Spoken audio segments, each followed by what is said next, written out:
Happy Juneteenth. CHGO Spirit Week continues on during the week, y'all. CHGO Bulls podcast in your face coming up. To pay or to not to pay Josh Giddey? That is the question. And also, mock draft madness continues on. You see the thumb. Here comes the slap from Katie.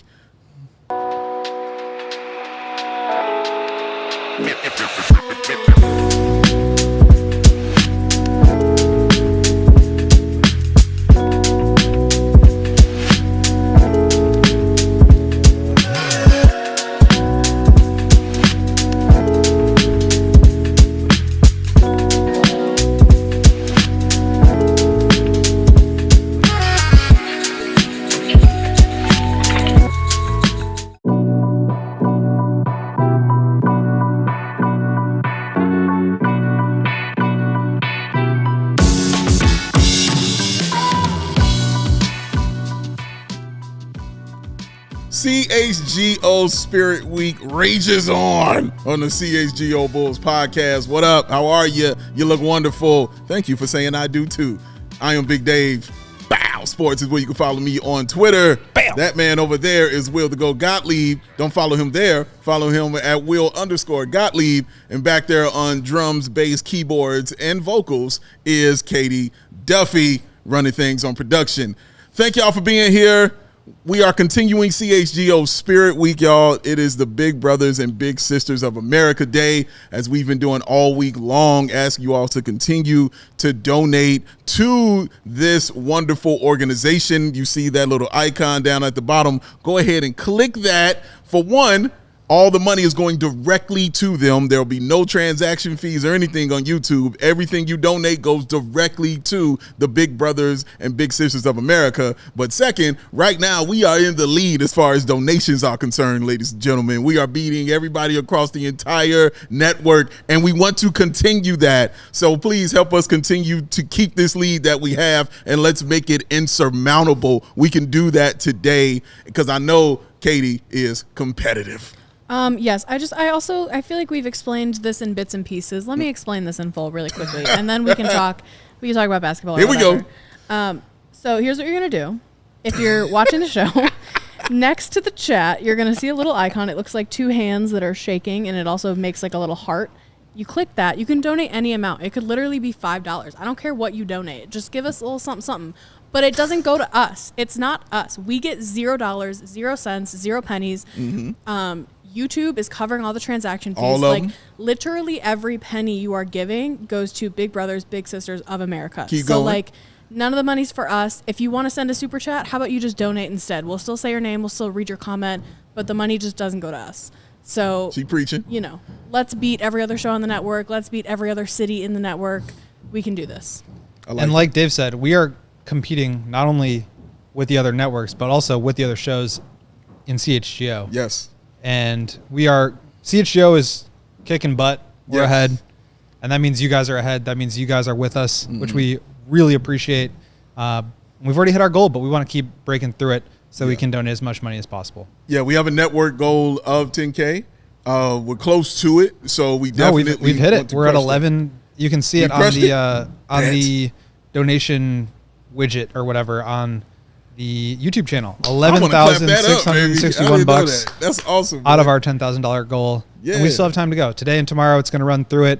But today, Dave mentioned Spirit Week. Today is, if I'm correct, Katie, Big Brothers and Big Sisters Day, right? Correct. It is indeed. Today is Big Brothers, Big Sisters Day. There is no theme. It is just giving them money. Correct. That is what it's all about, and that is what it will continue to be. So yes, give from your heart, but give. We get nothing. They get everything as it should be. And also, if you'd like to sign up to be a big brother or a big sister, you can go to bbbs.org/allcity to sign up. So awesome stuff, man. Sounds like the dentist outside. What's going on over there? That's your dentist, really? What's going on with you? The drilling noises and I'm concerned about you right now. Yeah, I've had some rough days with the dentist. Oh man, a little trauma there, but that's okay. Okay, man, we'll dive in that after the show. That's for overtime.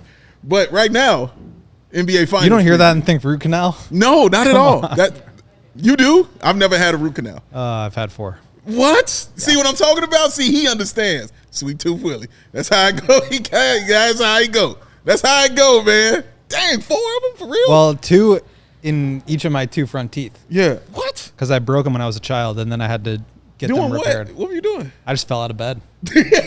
Cracked them on my desk. Not fun. Yeah. Oh, me and Katie don't mean to laugh at you, bro. This ain't so we laughing. But all right. that is not what I thought you were going to say when I was like, I broke my 2 front teeth. I fell out of bed. Like sleeping? You just rolled I out? like fell out of my bed and cracked them on my desk. It was very unpleasant. Damn, dog. Mm-hmm. How old were you? Like kid, we're talking. I think I was like 7. Oh, like man. that. I'm so sorry, man. I don't know. I was in like 1st or 2nd grade. Dang. Yeah. Did you have to go to school like that? Well, at first I had to go to the dentist. Well, fair. Yeah. Because they like cracked in half. I looked like I had fangs. Oh, that's kind of cool. It was kind of cool. Yeah. It didn't feel cool, but it was cool. It's cool. And then they replaced it, and now you got the $1 million smile along with the quaff. Yeah, I've been through a lot, but here we are today. All right, 4 of them things. Make it Good through. Lord. Y'all should make a donation just for that. That man been through things, y'all. Goodness gracious. My God. But go. Let's talk about the NBA Finals real quick, man. Let's do it. Because Game 6 is tonight.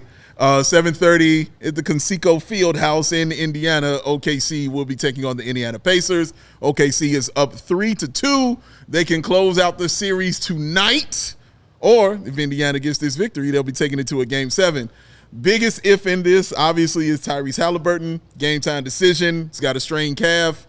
We don't know if he'll play. I think he will, and he definitely should. But what do you think was going to happen tonight there, Goat?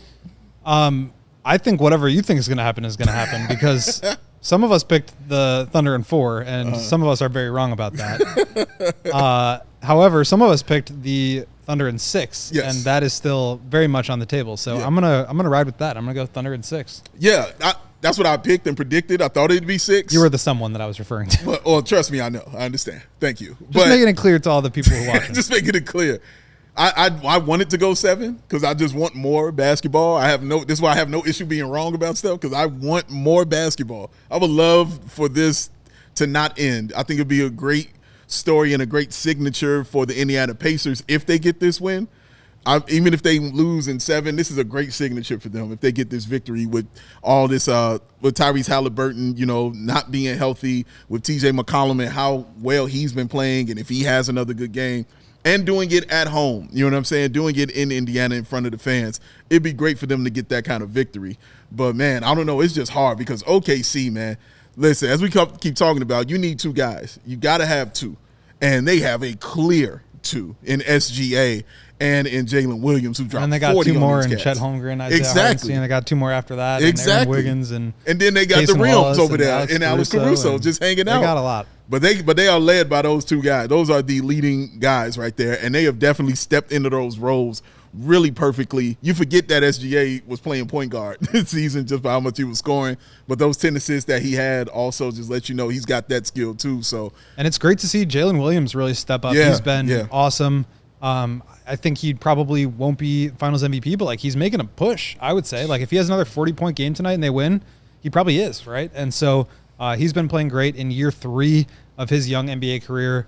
Scottie Pippen was talking about how he sees a lot of himself in J-Dub, and yeah, I mean that team is just built for success for years to come. Great 2-way players up and down the roster, and they're playing like NBA champions. But let me ask you this. Sure. What needs to happen for Indiana to win tonight and extend the series? Tyrese Halliburton. Yeah. It's that simple. He can't have a game where he scores nothing. No field goals, I should say. He had 4 points. He got it from the free throw line.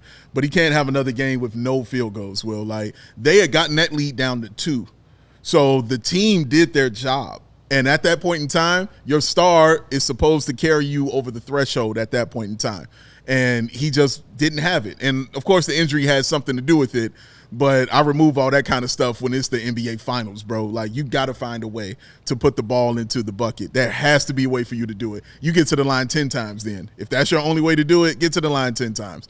So there has to be something he has to do to help propel this team to get to a Game 7, because they already shown, and Rick Carlisle has already shown, that they are good enough to get one victory and to help you to get to a fourth quarter where you can win the game. But somebody's got to close, and somebody's got to be that guy to do it. They've got players around them that might hit shots, in that fourth quarter, like a few step back twos, maybe some threes. One of the guys like Mathurin or someone like that gets hot. Miles Turner, whoever you want to point out. They can all get hot. but the one who has to carry it, the one who has to do it is Tyrese Halliburton. So I think also, GOAT, he is playing for legacy on his part and in this part of his young NBA career, because that narrative will be shaped by what he does in Game 6 tonight. It really will. I am very glad you said that, because that's exactly where I was going. History is not going to remember a hamstring pull, right? Like, there's some injuries in the finals where that's what you think of. 2019 Raptors Warriors is an example of that, when KD tore his Achilles. Sure.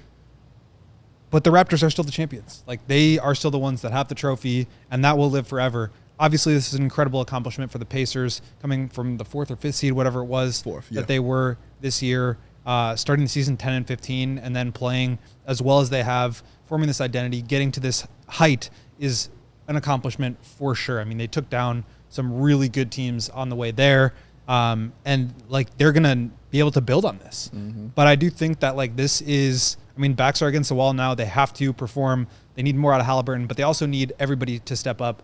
And we've seen that from T.J. McConnell. We've seen that from Pascal Siakam. We've seen that from Aaron Nesmith, like Andrew Nembhard. The list goes on. These guys for the Pacers have been awesome, but like, they need to help carry Halliburton, because he's clearly not right. And so if they have any chance tonight, it's going to have to be guys getting hot at the right time and just finding a way. And that's really what it comes down to. Like, we talk about the shot profile and the shot quality and who wins that, and over the course of 82 games, like, do things regress to the mean, and like the shooting variance. None of that stuff matters in a one-game, seasons on the line, championship on the line situation. So guys need to step up, and they just, as a group, need to outplay. And obviously it starts with Halliburton, who's the head of the snake there, who drives the offense, who not only needs to score, but needs to get his teammates easy shots, easy baskets, because that's what has led them to success this whole season. Yeah, on the other side of the table is Oklahoma City Thunder. Also, again, a young team playing for their legacy, which I don't think it's hurt if they lose this game and have to go to a Game 7 or anything like that. You'll still have another opportunity. But I think SGA, he can really do something for his legacy tonight, man. If he comes out and he just has that game. MVP, the guy has been voted the best player in the NBA. He's got a trophy that says it. He's the one that's been leading the team. It has been, getting to the NBA Finals. Some people say, well, guys got hurt. Well, guess what? That happens in the playoffs. People get hurt. So they still have to go out there and they have to win and they have to play those games. And he has been super consistent. I thought that I watched him win a game for them against the Pacers last time when they were in Indiana. He was the one in that fourth quarter for them by actually getting to the line, but also hitting some really just knockdown crazy buckets.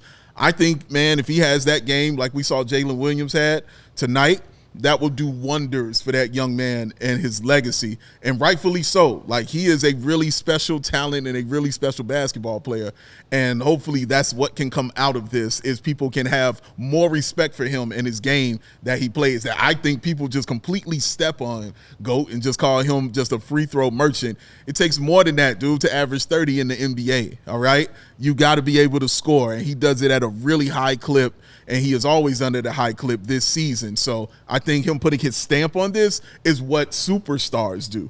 And so that's the legacy I think he's going after tonight. Yeah, and still only 26 years old. Yes. Multi-time All-Star already, leader in points per game this season, and he has an MVP. So, like, this is the makings of a very long, illustrious career. Great And I'm a huge fan of SGA. Love watching him play. Love the way that he plays. I don't think he draws fouls. Everybody draws fouls, but he's just so talented, especially in the mid-range area, and doing it in a way that a lot of people complain about too many threes or not enough defense. It's like this Thunder team is doing it in a kind of 90s way. Like, they're scoring in the mid-range. They're getting to the basket. They're not, they take threes, but they're not shooting 60 a game like the Celtics. They get to the free throw line, they do it in the mid-range, and they defend like crazy.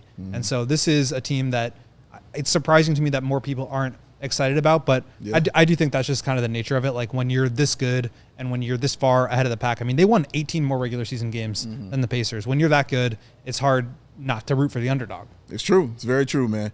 We're going to take our first break here, man. When we come back, we're going to talk about the one and only Josh Giddey and what the national media is saying about his contract. We'll see if you guys agree or disagree. Let us know in the comments. Make sure you're donating to the big brothers and big sisters of America. We'll and be hit back. The like.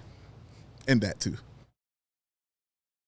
Whatever the sport, the app to bet is Circa Sports Illinois. Circa Sports, it's sports betting the way it should be. Circa Sports Illinois has high betting limits, low holds, and exceptional customer service. You can bet on all your favorite teams, whether it's the last game or maybe the last couple of games of the NBA Finals here tonight, Pacers OKC, whether it's baseball, football coming up.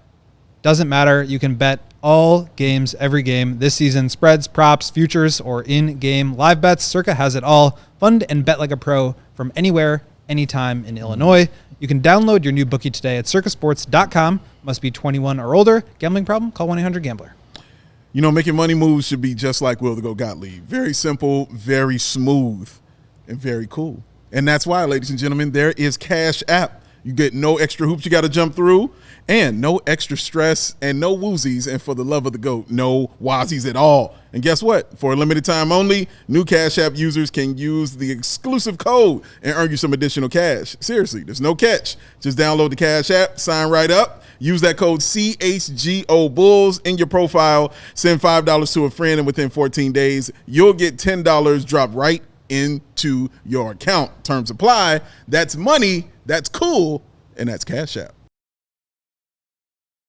Along with you, CHGO Spirit Week continues on here on CHGO Bulls Podcast. Big Dave, Will the Gottlieb, Katie on production, his big brothers and big sisters of America Day, ladies and gentlemen. Make sure that icon, shaking hands right here, doing that right there, that's what you click on. That's what you can give $3, $5, $1, any donation. Make sure you're donating. All of that is all of that will go directly to the big brothers and big sisters of America. All of it. We touch none of it. YouTube touches none of it. All of that money goes directly to the children. So do it for the kids, y'all. It's a really awesome thing. So now from one team that's in the finals to a team that likens itself to that team in the finals. A team that is a team. The Chicago Bulls are Chicago Bulls. I still love y'all, Chicago Bulls. I really do. I love y'all. The national media has kind of chimed in, Goat, talking about the topic that Bulls Nation has been talking about a lot, which is Josh Giddey's contract. What's he worth? What should he get paid? What should he be given? Well, national media has responded. There have been 2 articles that have been put out. We'll start with our guy, John Hollinger of The Athletic, who has Giddey's contract at 4 years, between 100 and 110 million. There's a quote right there, thank you, Katie, that he put up there talking about Josh Giddey. He says, no, he is not an all-star or anything close to it. Yes, his defense is bad. He has no pull-up game to speak of, and the three-point shooting still comes and goes. Giddey also has some other subtle advantages, though. He's an awesome rebounder for a perimeter player, and his ability to play point guard at his size offers some interesting lineup options. So, GOAT, as I was telling you off air, the article kind of is building you up to kind of, or I should say breaking you down to kind of build you up. But when I saw that number, I was, taken aback a little bit by seeing that number of 4 years, 100 million, because it's not, it wasn't the 30. It was no, not that. Okay. Because I'm used to seeing the contract for 5. So when I saw it for the 4 years, I was like, oh, that's an interesting one there that he can go for 4. But obviously he's in the range of $20+ million, which I think is about the range that he should be at. When you see that contract, is that where you're at for Josh Giddey? Is it too low? Is it too high? How do you feel? I feel like I have been, my thought process on this has been corrupted by the narratives. Like it's hard for me to remember just like what I think as opposed to like, this is what everybody else is saying. So this must be where we like start the conversation. And to me, like seeing this has kind of helped me reframe that. Like a lot of times on Twitter, you'll see, I just simply wouldn't pay him anything, like let him walk for nothing. And I think that's excessive. Like he was really good for the Bulls. He's obviously a talented player. It's still, a question of like, how do you make that all work on a really good team? But like, the talent itself is already there. And I think that's a hard thing to just let walk out the door. And then on the other side of it, it's like Giddey wants 30 million. So that's where the conversation is. And I don't think it necessarily needs to be that way. And so to hear somebody like John Hollinger, who obviously, I've got a lot of respect for, who knows this stuff, who's worked in an NBA front office, to think about it the way that teams are going to be thinking about this. Like, it's not just what should the Bulls pay him. It's how do you get him on a contract that is valuable around the league? Because if you do need to trade him, you want him on a number that other teams are going to be okay with taking on. We've seen the challenges of that when you overpay your own guy, like Zach LaVine, for example. It took them years to move off of, and they still didn't get a big haul for him once they finally did. Whereas a guy like Desmond Bane, who obviously is a very good player, not making as much as Zach LaVine, younger, better defensively, more consistent as a three-point shooter, despite how good Zach is, like, he got 4 first-round picks. Like, why couldn't the Bulls have gotten that? Because it was more money than he was worth, technically, or like in quotation marks, however you want to say that. And so for me, like, to see $25 million, to see 4 years as opposed to 5, I think it makes sense. I think that's how the Bulls should be kind of framing it. For me, it's like you don't start the negotiation at what the other person wants. You start it like below what you would want to give, and you meet somewhere in the middle. And so, like, maybe he wants 30, the Bulls say 20, and they meet at 25. I think that's like a scenario that both sides should actually feel good about. Like, Josh Giddey is not going to get $30 million from anybody on the open market. There's one team with cap space. That's the Brooklyn Nets. They're not going to give him money because they want to keep their cap space open. And that's it. Like, the Bulls are the only team that is going to pay him like that. And so they have leverage. They should use it. And Giddey should be happy about $100 million. Like, that's not like turning that down is insane. Yeah. Especially when you would both lose money next year because you would be on your qualifying offer. That's only like 10 or 11 million compared to 25. And you wouldn't be guaranteed anything. Like, yes, you'd be an unrestricted free agent. There's more suitors out there, but like at the end of the day, $100 million of guaranteed money is $100 million of guaranteed money. That is life-changing. That is, generational wealth. Yes. And it's a hard thing to turn down, even if you feel like you're worth 150. It would feel like semantics if you're like giving somebody $25 million a year for 4 years. You're like, I want 27. Yeah. And you're really going to walk away over $2 million? Yeah. You know what I mean? So it could feel like that. I wanted to read you this quote also from Hollinger. This is just me. I found this interesting. He's unusually young for a player in his position. Despite having played 4 years, Giddey won't turn 23 till October. Thus, his accomplishments to date on a rookie contract must be seen in the context of players who are usually at least a year or two older by this point in his NBA careers. Do you agree with this right here? Sort of. Okay. I think that's a piece of it. But like, as we learned from the last 3 years of saying Patrick Williams is only 21 years old, Patrick Williams is only 22 years old, like, experience in the NBA, I think, is more important than what your age is. And like, there is still certainly untapped upside with Josh Giddey. I'm not trying to take that away. Sure. But at the same point, you have 4 years of evidence now of what kind of player he is. And it's been up and down. There's been moments where he doesn't look as good. There's been moments where he looks like incredible. And we've seen both of those in the past year. And that's another reason why I don't think you pay him for when he looked at his best. You pay him for the whole bigger picture. Because there's going to be times where he probably doesn't look as good, and there's going to be times where he looks great. And like, his value is going to fluctuate with that. And so it's hard to just like pay for the absolute upside.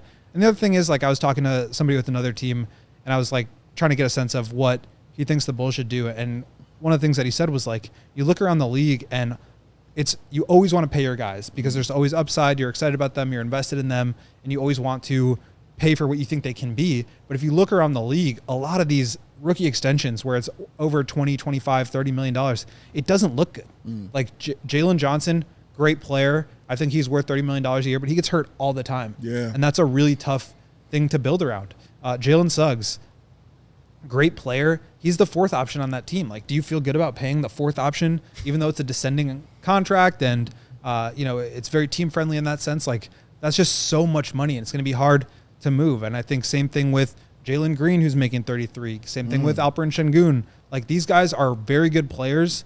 They have flaws, and it's hard to start building around them when the team is just going to get so expensive so quickly. And the Bulls have flexibility. They have time. But as soon as you start stacking these contracts, all of a sudden things get pretty tight. And now your flexibility is way more limited, and you just have to make tough decisions. And the more team-friendly these deals are, the more flexibility you have, the more optionality you have to be able to go out and make improvements. And we just sat through 3 years of the Bulls can't do anything because they paid they paid DeRozan, they paid LaVine, they paid Vooch, and they paid Lonzo. Yes. And there's no movement. There's no flexibility. There's no ability to bring in a new point guard when Lonzo goes down because they're already above the cap and so close to the tax. Yeah. And you don't want to put yourself in that situation, especially when these guys haven't proven it. At least DeRozan has been an all-star multiple times. At least definitely. LaVine had been an all-star. Like, these guys haven't done it yet. And I think it's hard to justify paying them in that way. So to circle it back, like,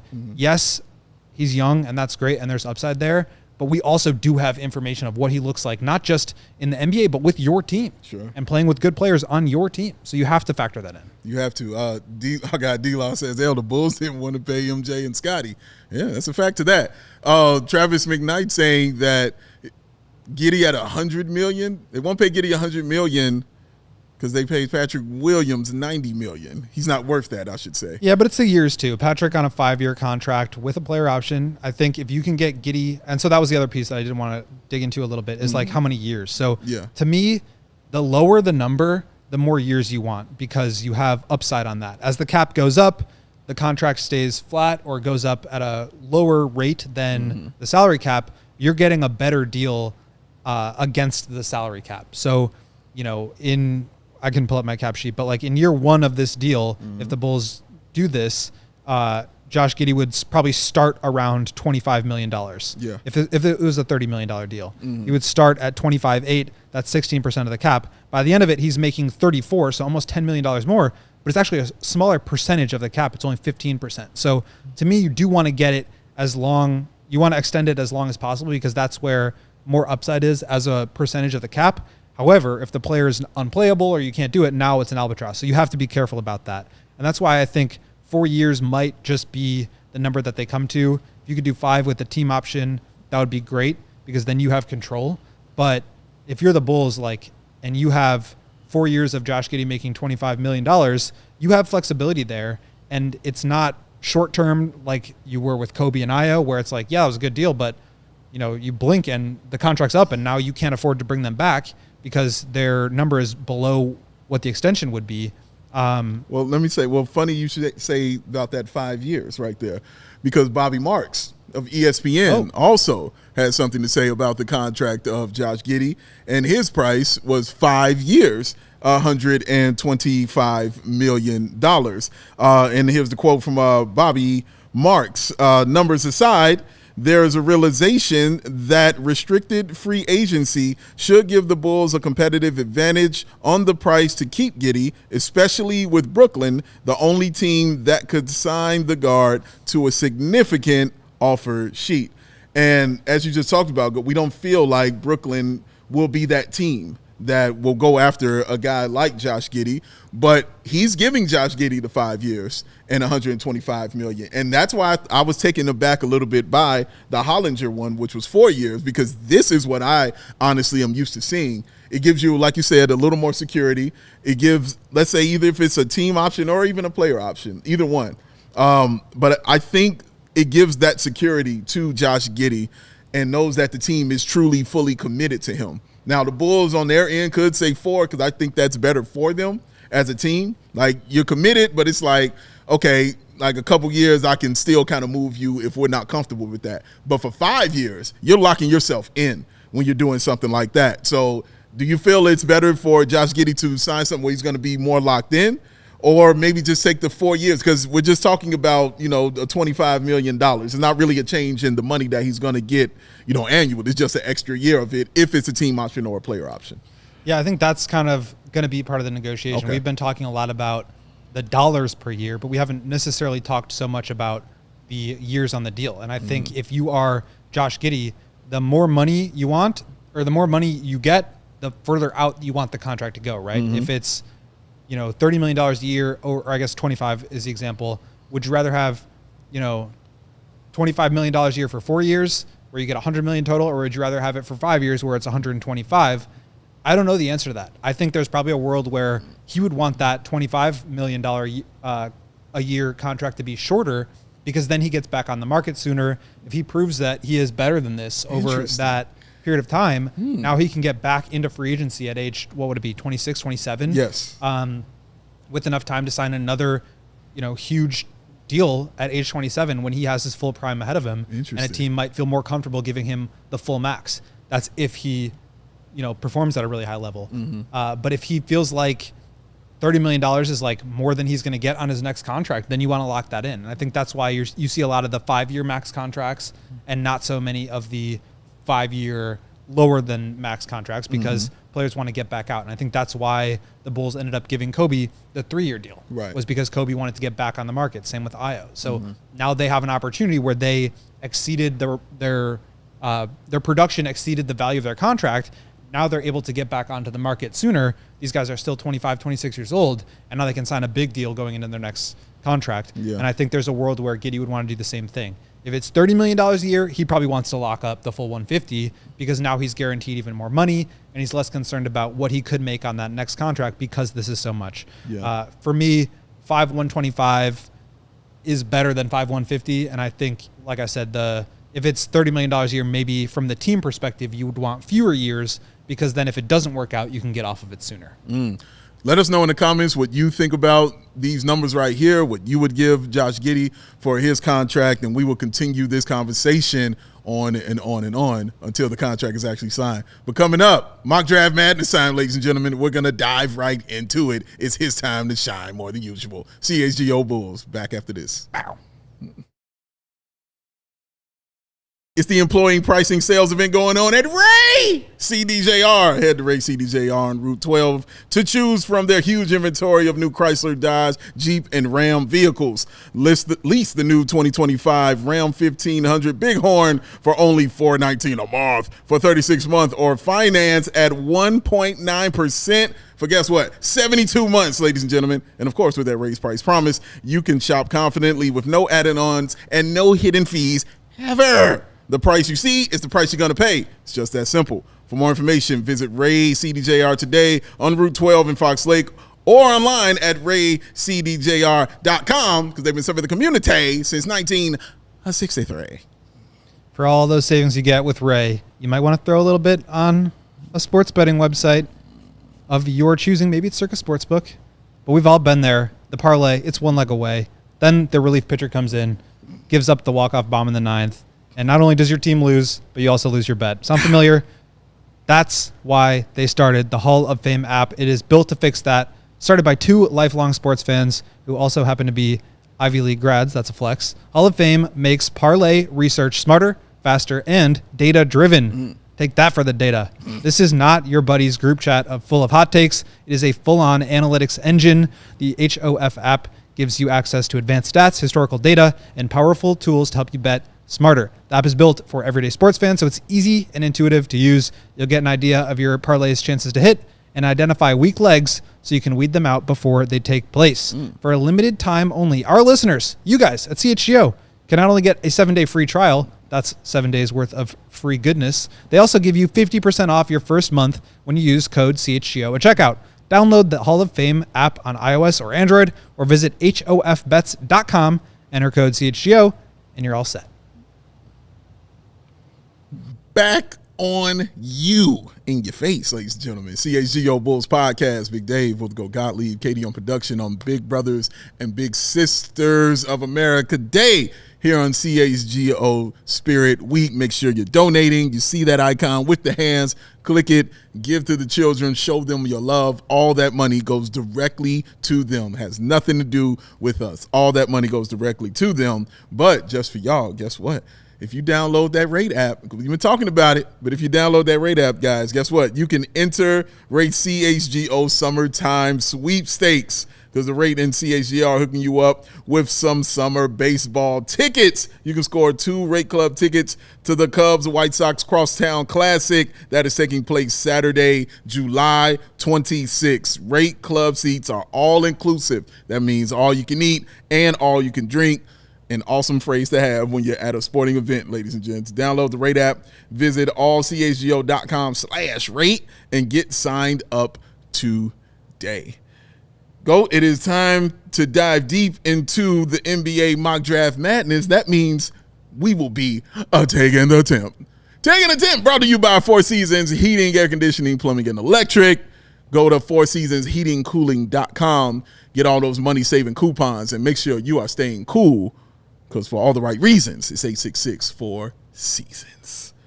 NBA mock drafts, go like they're out, and Honestly, for me, they're a little interesting. They're a little all over the place. Yeah. That's the temperature I'm taking. It's like there's no consistency. We're looking at a bunch today. Ringer, Athletic from Sam Vecini, Kevin O'Connor from Yahoo Sports, our guy Ricky O'Donnell at SB Nation.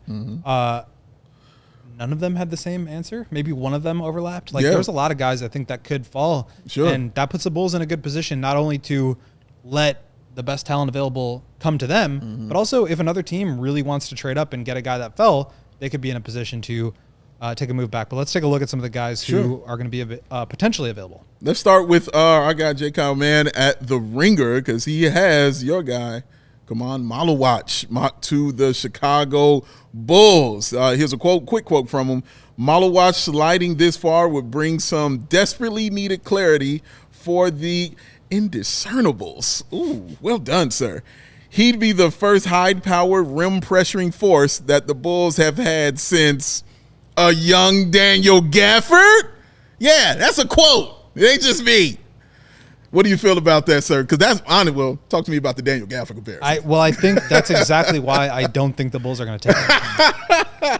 Because they had Gafford and they traded him and they away. let him go. Like, I just don't think, and it's not to say that Gafford's like a bad player or that Maluach is going to be a bad player. It's just the archetype. I don't know that this front office wants that kind of player. There was Goga Badatse on the free agent market last year, who's a better player than Jalen Smith, who was for a time on the same team as Jalen Smith, who outplayed him on that team, and who got less money on the open market because they really wanted a guy who could both stretch the floor and protect the rim and not just be a good rim protector and player around the rim. Like they traded Daniel Gafford. They don't want these guys. So I just don't see a world where they all of a sudden decide, unless they really buy Maluach as a shooter, which maybe is the case. There's film out there of him doing a little bit more with the ball in his hands in the mid-post area. He did take some shots last year. I can pull this up while I'm talking. But, in terms of being a three-point shooter, he's not there yet. He shot 25% from 3, 4 of 16. So it's just like the volume is not nearly enough to be convincing. However, he shot 76% from the line. So I think there's touch there. I think it's a possibility. And maybe the Bulls really buy that, and that's what sells them on it. And if that's the case, then, I think that makes some sense. And I think in general he makes sense because there's a backcourt of Giddey and Kobe White in place. Modest is a good rim protector. He was not yet good at defending on the perimeter. Like there is not a defensive infrastructure in place that can really make this team, I think, legitimate. Like you look at the Pacers, their defense is incredible. Sure. Nembhard is amazing. They're Nesmith has been amazing. Yeah. Siakam is like an incredible defensive player. Turner, not the same rim protector that he was in his young prime, but he's still a deterrent down there, and he's still somebody that can get 5 blocks in a finals game. Yes. The Bulls just don't have that, and I think Maluach could be that guy. Low block rate for him, 51 blocks during his 39 games. Only a 6.8 block rate, which is pretty low compared to some of the other premier rim protectors in years past. But he's a guy that deters a ton of shots. He prevents you from even wanting to go down there in the first place. And I think he can do a little bit more guarding away from the basket. So I think he's going to be a very good defensive player, but I do think he's a little limited. He could be a great lob guy for Josh Giddey. I think that would be really interesting to watch, but I just don't know if he has the ball skills, the passing skills in the short roll, the side-to-side advantage creation. Vooch was incredible last year, walking into threes and then attacking closeouts. I don't think that's in Maluach's game. And that's not to say that the Bulls couldn't find other ways to utilize him. I think they could. But just from the 5 years that we have evidence of what type of center Arturas and Billy Donovan go for, they've had opportunities to get the rim roller. And not only have they not gotten that guy, they've gotten rid of that guy. It's true. Well, let me ask you this, because we've talked about, how much you're a fan of Maluach. And obviously we know what he can do defensively. But we also discuss him as a guy with that tremendous upside. So what upside do you see for his game offensively for him? Is it something that can come to fruition this year, or is it something you're just this maybe 2 or 3 years down the line, he can really match what he's doing defensively, offensively? Yeah, I think it's going to be a couple of years down the line where maybe he starts to develop that jump shot a little bit more. It is encouraging to see him taking any of them. Derek Lively, I don't think I can look it up, but I don't think he took any threes at Duke. And then all of a sudden he was hitting some at the combine and everybody was like, oh my God, this guy's going to be able to shoot threes in the NBA. And that never happens. And we see this every year, time and time again. That just doesn't really happen. And so I'm not betting on that. He has shown it in different levels of play growing up and at times in college and in the combine. But like, I'm not sure he's going to be able to do that. And so I wouldn't bet that he can do it. I would be happy if he does. Sure. And so I don't think you draft him because of that shooting upside. I think you draft him because of the things that he's good at. And if you can develop the other stuff out of him, then you're really cooking. So I like Maluach. I don't love Maluach. I think he's going to be a good player, and I think Giddey could help maximize him as a rim roller, rim protector. So would I be upset with the Bulls for taking him? Absolutely not. I think if he felt the 12, it'd be really good value. But he's not someone that I'm like, trade a couple of future picks to go up and draft him at 5 because this is a guy that you just simply cannot miss. I understand. All right, let's move on to Sam Vecini of the New York Times. Hey, right there, Paisan. Sam Vecini has Derik Queen mocked to the Chicago Bulls at number 12. Here's a quote that he had about Queen. He was saying Queen would have no issues playing at the kind of speed that the Bulls want and would thrive in such an offense. Defensively, there would be more concerns, but and the Bulls should not be immune to that. But if he falls, it's hard to find a better offensive fit for them. There you are seeing what he did at Maryland, his strengths, his weaknesses, 6'10", 245. He's a biggin, as my pops would say. So this guy is number 2 on my board. Number 2? He's number 2 as far as if he's there, take him kind of guy. Number 2 overall. He's number 2, like behind the legend Cedric Howard, obviously. But I have Derik Queen number 2. I thought you were saying like after Cooper Flag. No, God no. Go, man, give me some credit. Give me a little credit. I was surprised. Just a little bit. Just a little credit. I'm not mad at it. I kind of like that take. I'm mad at it. I absolutely not taking him second. But as the 12th overall pick, I have no problem if the Bulls walk away with a guy like Derik Queen. It's just because of all the tools that I know that he possesses and that he has in his game. Just the actual height. When you watch him go, I don't know if you feel this way, but when I watch him, I forget that he's 6'10". Like, he does not have a game of a 6'10" guy out there. I see like a 6'9" kind of guy. But then when he knows how to use his size and how to play, reminds me of like a more skilled Zach Randolph sometimes when I watch him play out there. Interesting. And I really like his game, and because he knows how big he is and he plays that way, but he has a finesse to his game that just makes him kind of separate and stand out from the rest offensively. He's the kind of guy that the Bulls like. We mentioned it talking about Maluach and how he doesn't fit that mold. Dribble, pass, shoot. This is what he kind of does, is dribble, pass, shoot. You can give him the ball, and he can run your offense if need be, from the top of the key, from three-point line extended, however you want to do it, he can absolutely run it. He's already shown you he's got ice water in his veins by hitting that game winner in March Madness, which was amazing. But he's just a really, really skilled player who is great around the rim, who is great mid-range as well, who can also be behind the arc and run the offense and be maybe a little kind of threat back there. But I really just, in general, like his game offensively. Obviously, defensively, he's got some stuff to work on. But I think having help defenders like guys like Modest Buzelis there kind of help him, still be at his kind of best on the defensive end. But overall, I think he fits really well with the Chicago Bulls. Yeah, I think it could go either way, honestly. And I think that's why, I was kind of joking, but I said, I liked the take if you had him number 2 overall. I kind of feel like you either think of him as, this guy who's got real star potential, or you see him as this guy who is just not going to make it because the defense is so bad and because he can't shoot. So if he's not good enough with the ball in his hands, tell me if you've heard this before, then it's hard to build around him. I do know the Bulls have had him in for a workout, and so they've gotten a close-up look at him, gotten to interview him a little bit, and I think that's kind of important when you're thinking about drafting a guy like this because of how boom or bust he could be. I think there's a lot to really like about him in terms of his skill set, the versatility. I mean, this is a guy who's measured 6'9" and a quarter without shoes on, so 6'10", 6'10" and a half, with a 7'0.5" wingspan. So he does have the plus wingspan. I think that's helped him. Okay. I think he has a really good handle for a guy that size. He can create his own shot. He can face up. The jump shot is not there yet. He did not shoot very many threes, and he only made 20% of them. 10 10% 3-point attempt rate. So just not really a part of his game, but that's okay because he was so dynamic as a playmaker, as somebody who was creating offense off the bounce, facing up, low post, mid post, high post, just somebody who can really score the ball from all three levels, and somebody who I think is going to be a really good passer, especially at his position. The thing that the place where I'm kind of landing on him is that I think he is a 4 and not a 5. Oh, okay. And I think the reason I feel that way is because he's just a non-threat as a rim protector. Sure. And I think you're going to need another rim protector next to him. However, I think you're going to need that rim protector to be a really good 3-point shooter to make up for some of that. So I think where I feel most comfortable with him reaching that upside is if he's playing with a Alex Sarr type of 5, if he's playing with a Miles Turner or a Kristaps Porzingis or a Victor Wembanyama.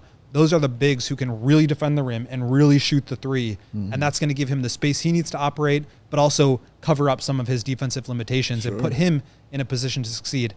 I think he could be successful in the Bulls offense. Like, you can imagine him grab and go on rebounds, pushing the tempo, getting into the Chicago action or the zoom action, dribble handoff stuff that the Bulls like to run, getting Giddey the ball in a handoff coming off of a screen where he has an advantage and opening stuff up. Like, you could imagine them playing really quickly and really flowing into things. And that would be really exciting. But I just think when you're talking about Kobe, Giddey, Modest, Queen, like, that's just the defensive limitations are so like hard to overcome there. And so I don't know. I would probably talk myself into it either way. But I feel like you really need to find the right 4. And then is Modest going to be a full-time 3? Do you feel okay about that? Or can Modest be the rim protecting 3-point shooting 4 and that allows Queen to play at the 5? So there's just a lot of questions there. And I love his talent. I think he is really like a special player with the ball in his hands, but I just don't know how you make that work at the NBA level if you don't have the perfect infrastructure to support him, his strengths and his weaknesses. Here's another part of Vicini's quote. Queen would be a sharp replacement for Vooch. The read coming from sources on the Bulls is that they want to continue to build off the style of play they put forth this season. Chicago wants to play up-tempo with a high-energy style under Billy Donovan that involves all 5 players on the court being able to dribble, pass, and shoot. And I think that's why I have no problem with them taking him, is because that's, for me, it feels like the focus of the Bulls for this season is the offense. When you're this young of a team, defense it's not a necessary thing right now for me, because I'm still building and I'm still growing and I'm still kind of learning. Do I want it? Absolutely. Can you win without it? Absolutely not. You're going to need it at some point in time. But when you're 23 years old, when you're 19 years old, when you got another young guy coming in, when Kobe's the veteran, you know what I'm saying, and he's still kind of in his mid-20s. So when you have that kind of thing, I'm more looking for, hey, man, can we get out here and run and play this kind of style and wear some teams down with this? Because we saw that actually work and play well. Maybe there's a chance guys are getting their hands in passing lanes. Maybe there's a chance guys are getting blocks, you know, like Modest Ellis doing what he did off of things like that. I'm more concerned with the actual getting the basketball. Talk to me about the defensive rebounding, because as you made me see more of, that's an actual stop. Yeah. You know what I'm saying? When you're getting a rebound, having a Josh Giddey who does that for sure, having a Modest Ellis who can get those rebounds, having a Queen like that can get you those rebounds. So I think that's kind of where they would look at it as far as their defense is concerned, but I would not look at it to be like, oh man, I don't have a defensive stopper, I can't take this kind of talent, or I'm more concerned about it. It's not like you need to have 5 Herb Joneses out there. Right, you know what I'm saying? Right. You can't, and we've seen the Bulls be successful with Levine, DeRozan, and Vucevic out there. The thing is, they had Caruso and Lonzo, or they had Caruso and Patrick Beverly, or they had Still Caruso. Yeah, but like my point is, if you have Kobe and Giddey and Queen out there, and you feel like you need to get a defensive 5 to put next to Queen. Now Modest is at the 3, which means either Kobe or Giddey is guarding the opposing team's best ball handler. We're talking about Steph Curry every night. We're talking about like who's guarding Luka Doncic, who's guarding like any of these premier guards. And it's like, that's how a lot of teams are built now. You have to have somebody that can counter that. And they've got Lonzo, they've got Io, and maybe you massage rotations. But I mean, if you're taking Queen, you're doing it because you think the upside is there, where he's going to be on the court and he's going to be a big part of your rotation. And I just don't think the Bulls have the guys. And maybe that doesn't matter because like one of Kobe or Giddey or Modest like won't be there in a couple of years, and you feel like feel really positive that Queen will. I just think it's a very tough fit. And so while I really like his talent, I just have a harder time seeing it with the Bulls. Now, with that being said, if he's there at 12, there's like a value proposition with that. Like there's a guy there who could be a potential star if you take him at 12. So can you afford to pass that up if you're the Bulls? I don't know. It depends on who else is there. And so I think it's just a very interesting proposition that the Bulls will be at. If they're choosing between Colin Murray-Boyles or Derik Queen, or maybe it's Maluach and Queen at 12, like how do they see that? And I think it will tell us a lot about what they are valuing and how they plan to make it work. And so that's something that I always look forward to when it comes to the draft or trades. Like we don't see a lot of activity from this front office. So when we do, it tells us a lot about what they value and what they think leads to winning basketball, because of course that's what they're trying to do. So if they do take Queen, I think it will be a really interesting statement about how they feel about his skill set, his upside, and how he fits into this ecosystem that they are trying to build on. Yeah, great. Very well said. Let's move on to Kevin O'Connor at Yahoo Sports, because he had an interesting name for the Chicago Bulls with who they're taking at number 12, and it's Jase Richardson. Oh, man, I was a little surprised seeing that. The 6'3" guard out of Michigan State. Here's what O'Connor had to say about him. Look at the way the Pacers and Thunder play, with tons of players who can fly around the floor and make quick decisions. That's Richardson's exact style, so he could seamlessly fit on a team like the Chicago Bulls. There you are looking at his numbers right there. You see his strengths and his weaknesses. I think the weaknesses is why he will be available at 12, having all the skills that he has, but doing it at about 6'3" as he's listed. I think I've seen him listed at 6'1". He measured 6 foot 0.5. So he is a shorter player for sure. Yeah, so he could be a short player. But how do you feel about hearing Jase Richardson not only being mocked to the Bulls, but fitting seamlessly with what they're doing? Yeah, I mean, there's a lot of names that we've seen in the comments from like Asa Newell, Rasheer Fleming, who I'm not as high on. And I think Richardson falls into that same category. Not because I think they're going to be bad players, but just the fit to me and the lack of upside in Fleming and Newell's case just is not a good value proposition in my eyes at 12. I think Richardson is a very skilled player, super high feel. He just finds a way to score. And I really like that. Like when there's guys where it's like, how is this working? It doesn't really make sense to me, but it's still productive. That's always like an interesting indicator to me of like, they're just a smart player who can figure it out. And I like that. I like high feel, high IQ players. So I like him. He is not like the explosive athlete that his dad is or was. Jason Richardson playing in his heyday, where he was just like one of the most explosive leapers, a beast ever. Yes. But he's a very good shooter, scores from all three levels, really dynamic with the ball in his hands. I think he also falls into the same category of Kobe of like, he's an incredible scorer and he probably can play some point guard, but he's not a true point guard. And so you move him to off guard, and now you have a 6 foot off guard. Like, how do you make that work? To me, the Bulls are just so stock full of backcourt players that adding another one doesn't make a lot of sense to me. And so if he's there and he's the pick, like I would imagine a bigger move is following that or has preceded that. Not saying they won't take him. I think like everything you hear about the Bulls is like they are looking at wings and bigs, and like they want to get a guy who's the best talent available, but they also need to make sure that like the roster works and that these players are bringing out the best in each other. And so I think there would have to be some moves made if the pick was Richardson. Yeah, I would be super duper surprised if they walked away with Jase Richardson. I can't even see it. Them taking another guard, and especially an undersized guard, when they're still looking at guys like Trey Jones, you know what I'm saying, and signing him. Obviously, Josh Giddey, signing him, Kobe and Ayo coming up on the last year, their kind of thing. But it would tell me that. It would tell me one of those guys are going to be out of here, because you're not going to sign him and allow him to play with 6 guards. Like, it's just not going to be a thing. So somebody's going to be gone, and somebody's going to be moved immediately if that's your decision to draft a guy like Jase. Like I say, I have nothing against him. I think the only thing that plays against him is the height. Honestly, I think everything else, the athleticism is crazy, that he has. The shooting is awesome. He didn't shoot well at the combine. At least when I was checking him out and watching him, he didn't shoot really well. But I don't think that's going to be an issue in the NBA for that young man.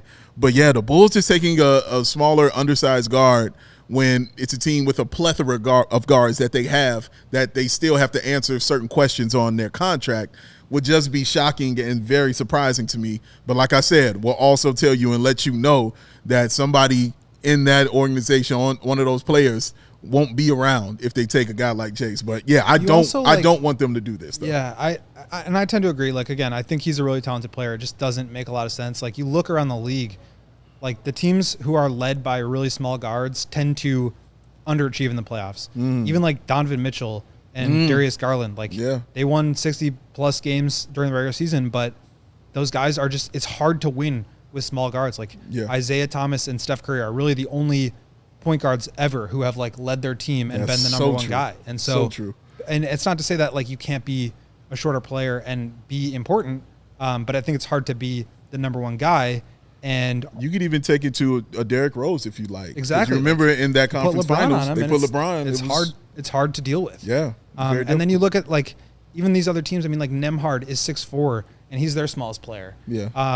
Like Isaiah Joe has barely played in the finals, and they've been playing Cason Wallace, who's 6'3", 6'4", Dort, like these guys that are big physical guards that are able to defend and switch up and down the lineup. And like I just don't think Jase really has that. Again, I think he's a really talented scorer, and I actually really do like him. Like, I think if he goes to an Orlando, I think that's probably a little far for him to fall at this point after losing the 16th pick. But, like, that's the kind of situation where I think he'd be great. But, again, I just don't feel like that there's a great fit for him in Chicago. Yeah, I agree with you 100%. Let's get to our guy, Ricky O'Donnell of SB Nation. Shout out Ricky O'Donnell always, who has another name that I've noticed in the chat about, take him or please don't take him, Noa Essengue. He has mocked to the Bulls at number 12. Here's what he has to say.